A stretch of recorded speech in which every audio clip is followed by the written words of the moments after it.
Guntur police శాంతి భద్రత పరిరక్షణలో ఒక భాగంగా ర్యాలీలు కానీ, సభలు కానీ, సమావేశాలు కానీ, ఊరేగింపులు కానీ, నిరసనలు కానీ, బందులు కానీ నిర్వహించడానికి ప్లాన్ చేస్తున్న పొలిటికల్ పార్టీస్ కానీ, కుల సంఘాలు కానీ, మత సంఘాలు కానీ, స్టూడెంట్స్ యూనియన్ కానీ, ఎంప్లాయ్మెంట్ యూనియన్స్ కానీ, ఇంకా ఇతర యూనియన్స్ అన్నీ కూడా మన పోలీస్ డిపార్ట్మెంట్తో పాటు 1 వీక్ ప్రయర్గా పర్మిషన్ తీసుకోవాలని చెప్పేసి కోరుతున్నాము.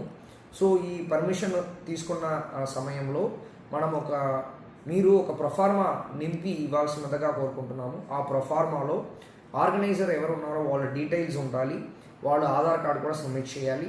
అది కాకుండా ఏ ప్లేస్లో మీరు పర్టికులర్ ప్లేస్లో మీరు ప్రోగ్రామ్ ప్లాన్ చేస్తున్నారో ఆ ప్లేసు, తర్వాత డేట్, ఏ రూట్లో వస్తున్నారో ఆ రూటు, ఆ ప్రదేశంలో సంబంధించిన మీరు సెక్యూరిటీ అరేంజ్మెంట్స్ మీరు ఏమి అరేంజ్ చేసుకుంటున్నారో ఆ సెక్యూరిటీ అరేంజ్మెంట్ డీటెయిల్స్, తర్వాత ఎంతమంది విఐపి వస్తున్నారు, విఐపితో పాటు తోడుగా వస్తున్న కార్లు కానీ, వాళ్ళతో పాటు వస్తున్న వాళ్ళు అనుచరులు కానీ ఎంతమంది వస్తారన్నది, అదేవిధంగా ఆ పర్టికులర్ సభలు కానీ సమావేశాలు కానీ మీరు భోజనాలు ఏర్పాట్లు చేస్తున్నారంటే దానికి సంబంధించిన వివరాలు కానీ, డీజే సిస్టమ్ కానీ, సౌండ్ సర్వీస్ రిలేటెడ్గా మీరు అరేంజ్ చేసినవి.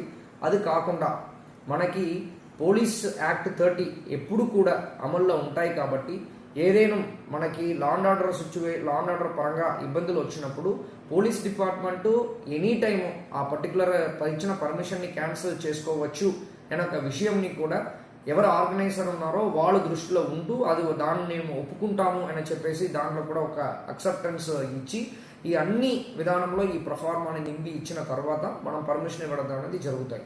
సో ఇది మన మెయిన్ ఎయిమ్ ఏంటంటే మన గుంటూరు జిల్లాలో శాంతి భద్రత పరిరక్షణలో ఎలాంటి ఇబ్బందులు కలగకుండా, సామాన్య ప్రజలు ఎలాంటి ఇబ్బంది పడకుండా ట్రాఫిక్ పరంగా కానీ శాంతి భద్రత పరంగా కానీ ఉండాల్సినగా మనం అనుకుని ఇలాంటి ఒక మంచి స్టాండర్డ్ ఆపరేటింగ్ ప్రొసీజర్ని మనం ఇంప్లిమెంట్ చేయబోతున్నాము. దీని అందరూ కూడా ప్రజలందరూ సపోర్ట్ ఇవ్వాల్సినగా కోరుకుంటున్నాము. పొలిటికల్ పార్టీస్ కానీ, కుల సంఘాలు కానీ, మత సంఘాలు కానీ, అదేవిధంగా స్టూడెంట్స్ యూనియన్ కానీ, ఎంప్లాయ్మెంట్ యూనియన్స్ అందరూ కూడా ఈ పోలీస్ డిపార్ట్మెంట్కి సహకరిస్తూ శాంతి భద్రత నిర్వహించడంలో వాళ్ళు కూడా ఒక భాగస్వామ్యంగా ఉండాలని చెప్పేసి కోరుకుంటున్నాం. Thank you.